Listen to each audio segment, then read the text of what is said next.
Good. All set on a rolling tape. And we're going to start by asking your complete name. My name is Edmund P. Barys. And do you remember your serial number? Yeah, 366-4847. And the dates that you served in the 10th Mountain Division? Well, this is for the service. I got into 43. Went into the tank destroyers. I became a commander of a tank destroyer. Now, what a tank destroyer is a little different than a tank. Let's just do dates of service, and then Okay. I just have a couple little IDs. Yeah. So your dates of service were 43 through 45. And how about your highest rank? I had a lot of ranks. I was the last one I had with the 10th Mountain was tech sergeant. Okay. Now you want to tell us a little bit about some of the jobs that you had on the way? Well, starting off, I went with the tank destroyers. We were assigned in Fort Benning, Georgia. The tank destroyer consists of a fast-moving, full-track vehicle, 50 miles an hour on the road, and about 30 miles in the rough terrain. It had a 3-inch powerful gun, fast shooting. The purpose of the tank destroyer was to wipe out the enemy tanks. When you lost your tank, which we would probably lose, we became infantrymen, and we had to train. We were trained by the British commandos for 8 weeks, and then later on we were also trained by the Rangers for 6 weeks. And it was combat, actual physical hand-to-hand combat with the Rangers and the British commandos. I had a Polish sergeant from the British commando on the first time, and he had a knife. He says, "I want you to take that knife away from me." He was about 6'4", about 250 pounds, and I said, "I can't take that out." So he relaxed, and I grabbed the knife, flipped him over, and he was on the ground. He never said a word. He just walked away from me. I guess you passed. Pardon me? You passed that little test. Yeah, that was it. That was the end. Tell me about your positions serving with the 10th Mountain Indianapolis. All right. I was assigned in Naples just before we got to Naples to join the Forward Observer team. They call it liaison. And it was a lieutenant colonel that was in charge, and I was his assistant. And our position was to set up forward observers in various areas. And they did the coordination and opening fire. I lost two lieutenant colonels. They were both killed by snipers during that campaign, early campaign. The third lieutenant colonel came in not from the tent, but from some other outfit. I'm not sure. His name was Leroy. I remember his name. And he refused to go up the front. He says, "I'm responsible. I'll take over." And I told him, I says, "I'm not a lieutenant colonel." He says, "You are a lieutenant colonel now." And he left and went back to headquarters. And he told General Ruffner that I'm assigned now, I'm acting lieutenant colonel. And Ruffner said, "That's okay." So I don't know what that meant. Promotion? I never got the promotion. No, it was all in oral discussion. He said he was going to send me a letter, but he never did. How far forward is a forward? Well, the purpose of the Forward Observer is to observe enemy positions where we wanted to see enemy equipment, could be various technical places, and we would open fire and try to wipe them out. We were responsible for the 10th Mountain Division, a British command post, and also a Poland 105 artillery outfit. We used them on occasion, but most of the time was the 10th Mountain Division that we opened fire. And we used it at 6 different groups. They had an officer and 2 sergeants as the forward observers in most cases. My responsibility working with the lieutenant colonel is to place these people in the right position. And then after 3 to 5 days, sometimes a little longer, we'd replace them with somebody else. And in some cases, some of these captains refused to go up, so I'd have to sit down with them and talk to them and told them that I would definitely pick you up in 3 days and you would come back. This is when I lost the lieutenant colonels. Before that, lieutenant colonels did most of the talking, and I just listened. What kinds of things would forward observers see? Well, enemy equipment moving up. They had enemy forward observers. We'd like to knock them out too. especially beginning of the campaign. It was very essential that we try to spot forward observers. And they were like on Mount Belvedere, they had a lot of different positions in forward observers. We had an lookout. We had one instance, beginning of the campaign, we had to move these cliffs, climb the cliffs. We had fellows in the 10th Mountain Division, the infantry, that could climb up these cliffs without any equipment. They put a pin into the concrete at a building, and then they'd put a rope in there, and we'd bring up a whole section, first a platoon, later a full company, bring up. There were 3 different elevations from the beginning. The first elevation was pretty steep. We had to climb up, and I was involved in that first movement with not the first platoon, but about the 3rd platoon that came up. And I had to climb the rope. My shoulders hurt real bad, and we got the 2nd elevation. We dropped our equipment. All we carried was a rifle, and I had a carbine and a pistol, and most of the fellows had M1 rifles. And we had to climb. It became a little easier. It wasn't as steep the 2nd time, but we couldn't take any prisoners. We had no way to guard them. We had to wipe out everybody. Which cliff was this? Oh gosh, I wish I knew. I've seen so many cliffs here, I can't remember. But it was beginning of the campaign. Like before River Ridge? Around, yes, just around Mount Belvedere, in that area. Yeah, I think that's when we had to make those cliffs. There were 3 elevations. The 3rd elevation that we reached, the enemy was waiting for us. They heard all that noise, and then we lost quite a few fellows at that time. But once we got on top, it was going straight ahead. We moved awful fast in a very short time. Where was that? That was River Ridge and all the way gone, as far as we can go. Every day we moved. Did you climb River Ridge? No. Oh, okay. We climbed, I think it was around Mount Belvedere, in that area. Tell me about the most memorable thing that you witnessed during your battle experience. We accidentally were in an area with a captain and 2 sergeants and myself. Didn't have the lieutenant colonel at that time. They were both dead. Our replacement was back at headquarters, and we found a section of infantry moving up. Must have been 3,000 or 4,000 Germans moving up with trucks, horses, wagons, supplies. So when I saw that situation, I reviewed this with the captain. I said, my suggestion that we open fire and wipe these people out, because they're going to advance and they're going to cause us a lot of problem. He says, well, we have to get authority to do that. I says, I'll give you the authority right now. So we opened up. We had the 10th Mountain Division. The first round we fired went right in the middle of, in one truck, just exploded up in the air. And then we asked for the firing of the full batteries of the 10th Mountain Division. We also added the 105s from the Polish artillery. They added on, and it was just a terrible situation, just explosion, everything else. Then we had to leave there quickly. We couldn't move too far, so we had to bury ourselves in some debris. It was cold. We had leaves, branches. We covered ourselves. All 4 of us were there buried. And these German patrols came after us, naturally. And my hand was sticking out there, and he almost stepped, the German soldier almost stepped on my hand. I know if he would have found us, we would have wiped out. We'd have been wiped out. And where did this whole firing on them occur? Do you remember? Not, I'm sorry, I can't. I looked at some of the maps right now, and I'm not sure just where it was, but it was a major route coming in. This is probably around River Ridge, around that area. That's the time when we opened fire. And General, not Ruffner, General Hayes contacted me when I went back to headquarters, and he wanted to talk to me. And he says, you had no authorization to open fire, particularly the division and the Polish artillery. I says, sir, the enemy was coming in. We were estimating 4,000 or 5,000 troops. Could you imagine what would happen if they got on a line? We would have lost a lot of good soldiers. He says, I had the responsibility, a quick decision. I reviewed it with the captain. He agreed, and we fired. He walked away. Never said a word. He never said anything. He just walked away.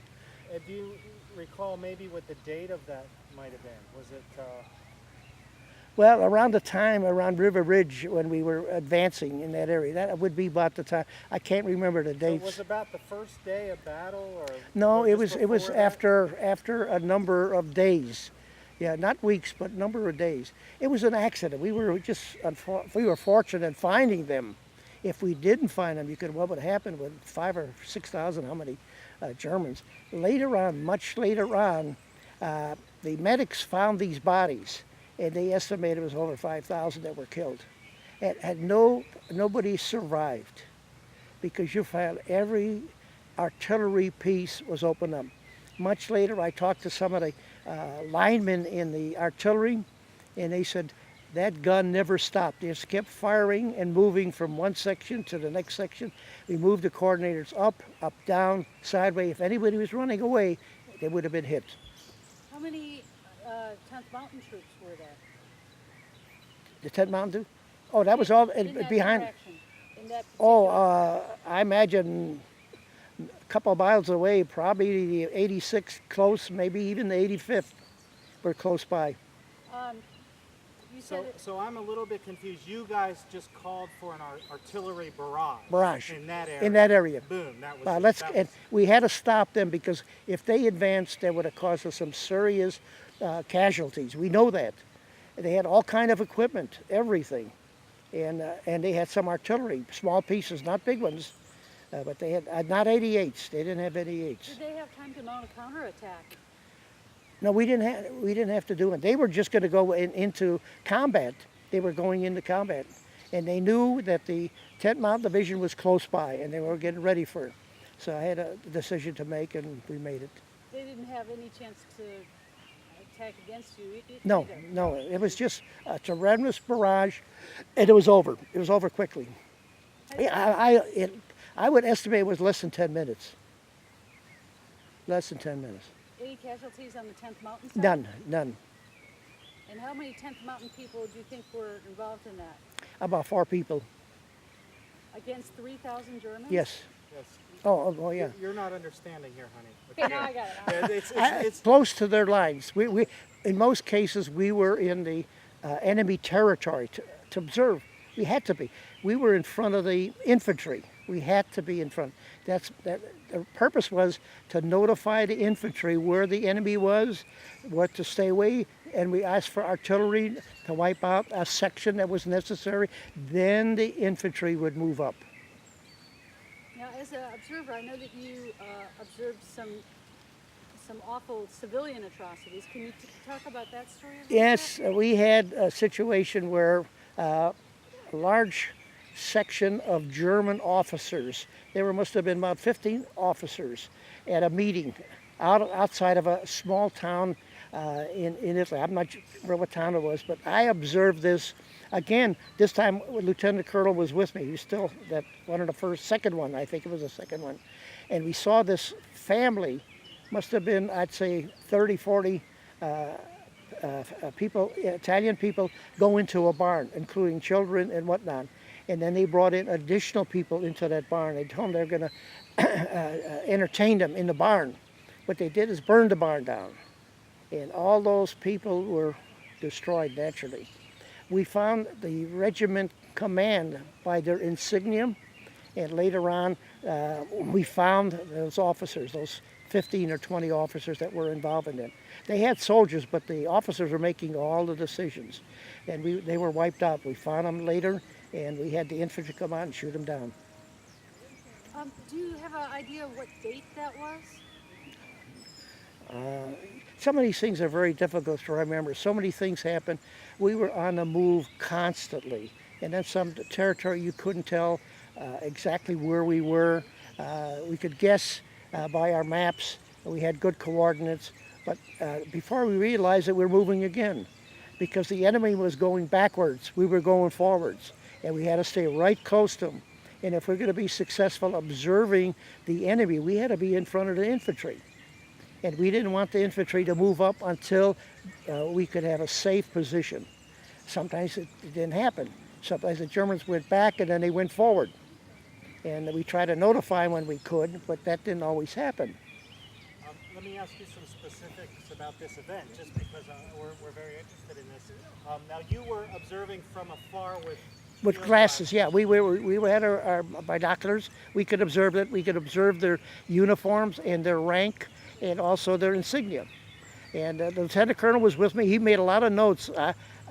Those notes we never found those notes. How many miles away do you think you were from this event? Oh, not too far. I would say 2-3 miles. But far enough away that you could Yeah, they would know. Yeah, we could see. And with our glasses, we had some very powerful glasses, binoculars and post equipment that we could spot. We could identify the officers and their rank and also their insignia. That was important. We need that insignia to identify them so we could find them later on. And we did find them. We found them. Tell me exactly what happened to them when you did find them later on. Well, let's talk about how did it come to be that you found those officers? Did our infantry then advance and take that town? Or? No. We were behind. This was before the infantry could move up. They were behind us, miles behind us. I'm not sure how many, but enough miles behind us. And it would be different. It would be the 85th, could be the 80s, whatever it was. But we spotted that area accidentally. We were not supposed to be in that area. But like, forward observers, you're always looking for positions. And you find something that's attractive, let's look at it. See who's over there. Who are we going to look for? Is it equipment? Is it artillery? Is it infantry? Let's find out. And we have to go in there and look. And when we spotted the enemy and they were concentrated, we'd like to open fire. And we would notify our command that we're asking for fire from a battery, or maybe from a whole company, maybe from the whole division. But we had to ask for permission. The incident that I had, the incident that I had, I didn't have time to call headquarters and say, please, can we fire? The captain was with me. He says, I asked him because I didn't want to stick my neck out. I says, I'm responsible. I says, I suggest that we open fire and stop this movement. He says, definitely. I says, we haven't got time to call. Open up. And he called our coordinates and we started a fire. And the first round was perfect, right on the middle. We were very far, because he was very good. He was one of the best I had, actually. He was excellent. Okay, now going back to the later incident with the atrocity at the barn, do you remember that lieutenant colonel's name? I didn't. The daughter I had, no, I don't remember. I think it was Leroy, but I don't remember his last. We always called by first name. We never called by rank, and we never said sir. The soldiers who had committed the atrocity with the barn burning, when you next ran into them, can you talk a little bit? No, the way we did that, we reported the information to the infantry, and they were responsible to find them. And that's how they found it. We did not find them. They found them, and they were wiped out. They weren't taken prisoners. When they were found and wiped out, do you know anything about the circumstance? They put them against the wall and opened up. That's it. They didn't know what was happening. All they do is against the wall, and that's it. We left them there. We didn't ever, just left the bodies there. Let somebody else take care of that. The 10th Mountain Division just moved on. Were you there when that happened? No. But I was told. Very well. Anything else you need to say? I think that's it. That's a pretty amazing story. Yeah. Well, it was very difficult, and I haven't talked about it very much. I didn't want to. I was interviewed by the Smithsonian Institute here in December. Library of Congress. They had a gentleman from Library of Congress interviewing World War II veterans in Chattanooga. My son is a weatherman for NBC in Chattanooga. So he somehow told him, hey, my father is in the 10th Mountain Division. You should see him. So I didn't want to do it, but he interviewed me. It's similar to this. It was about 40 minutes tape. I have the tape. My son made a copy, and I have the tape, and I passed it to a number of fellows in the 10th Mountain Division.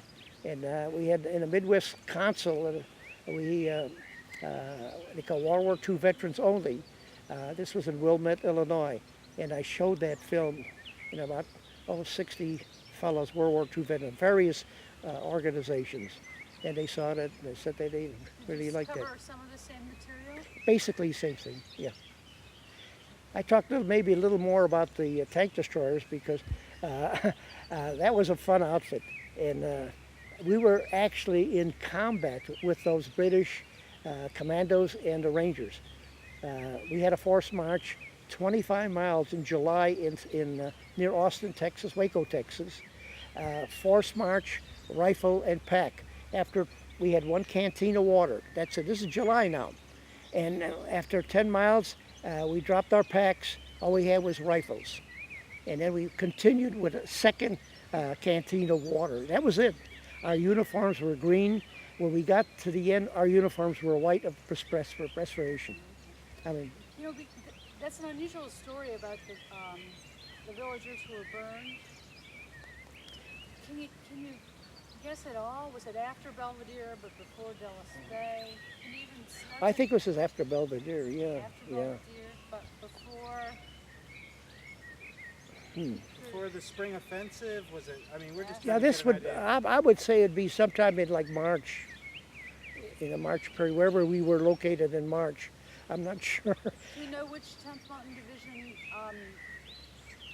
was involved in wiping them out? No, I didn't want to know. I didn't want to broadcast that at all. That was whoever was responsible for the regiment. That was their responsibility. They knew who the rank and everything else because they had a written report, and they took care of that. So all we do is advise them, and here's what happened, and they took over.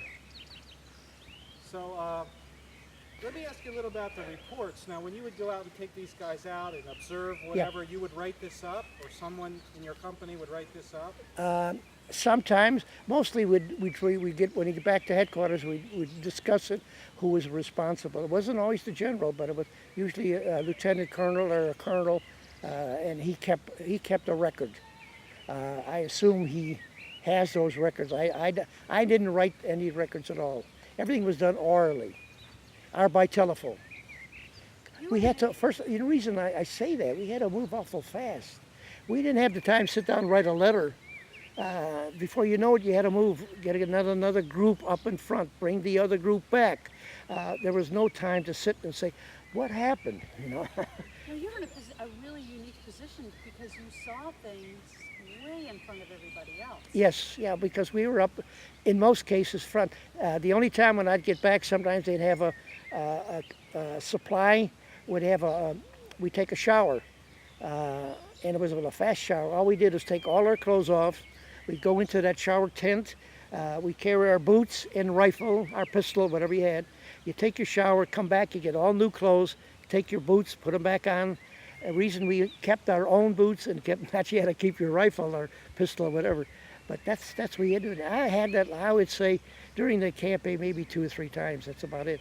Most of the fellows had less time.